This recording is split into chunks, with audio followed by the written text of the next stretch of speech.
ఇంటికి డోర్ డోర్కి తిరిగి తెలియజేస్తా ఉన్నారు. వాటన్నిటికంటే కూడా నేను మీకు ఒకటి తెలియజేసుకుంటా ఉన్నా.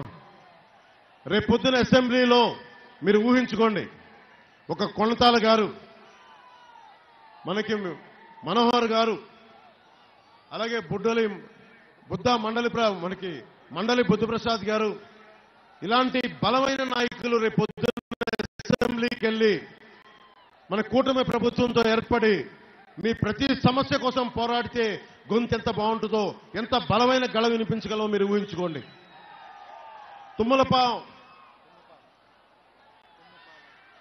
తుమ్మపాల షుగర్ ఫ్యాక్టరీ ఉంది. దారి పొడవున వస్తా ఉంటే, అన్న మా తుమ్మపాల షుగర్ ఫ్యాక్టరీ గురించి మాట్లాడుతున్నానంటే మాట్లాడమని చెప్పిన వారికి ఒకటే చెప్పా. 2014 నుంచి మన అనకాపల్లి తిరిగినప్పుడు పోరాట యాత్ర 2018లో తుమ్మపాల షుగర్ ఫ్యాక్టరీకి వెళ్ళాను. అక్కడికి నష్టాల కారణంగా మూసేస్తే, సమర్థవంతంగా నడపలేకపోతే మూసేస్తే కార్మికులకు ఆ రోజున ఒకటే హామీ ఇచ్చాం, నేను నిలబడతానని. అదే వైఎస్ జగన్ ప్రభుత్వం మేము వచ్చి దీన్ని తెరిపిస్తానని చెప్పి ఈ రోజున దాన్ని 300 కోట్ల రూపాయలకి సైలెంట్ గా మౌనంగా దాన్ని ఒక రియల్ ఎస్టేట్ పీస్ లాగా అమ్మేస్తా ఉన్నారు. నేను ఈ రోజున చెప్తా ఉన్నాను, అనకాపల్లి ఈ సభ సాక్షిగా చెప్తున్నాం, మేము వస్తే ఇక్కడ చక్కెర కర్మాగారాలు బాగుండాలి, కోఆపరేటివ్ షుగర్ ఫ్యాక్టరీస్ బాగుండాలి, ఉపాధి అవకాశాలు రావాలి. ఇలాంటి డిబేట్లు జరగాలంటే కొణతాల రామకృష్ణ గారు అనకాపల్లి నుంచి వెళ్ళాలి.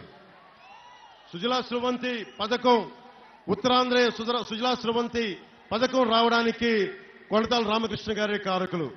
ఆ రోజున అప్పుడు ప్రభుత్వంలో ఉండి బలంగా ఇక్కడ కష్ట నష్టాలు చెప్పి తెలియజేసి ఆ పథకాన్ని తీసుకొస్తే ఈ రోజున ముందుకు తీసుకెళ్లేకుండా వెళ్ళిపోయింది.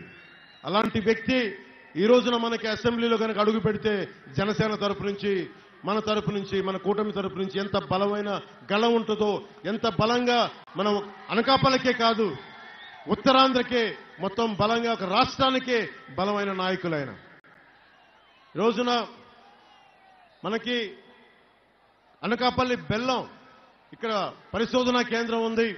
దాని మార్కెటింగ్ వ్యవస్థను ముందుకు తీసుకెళ్లేకపోతున్నాం.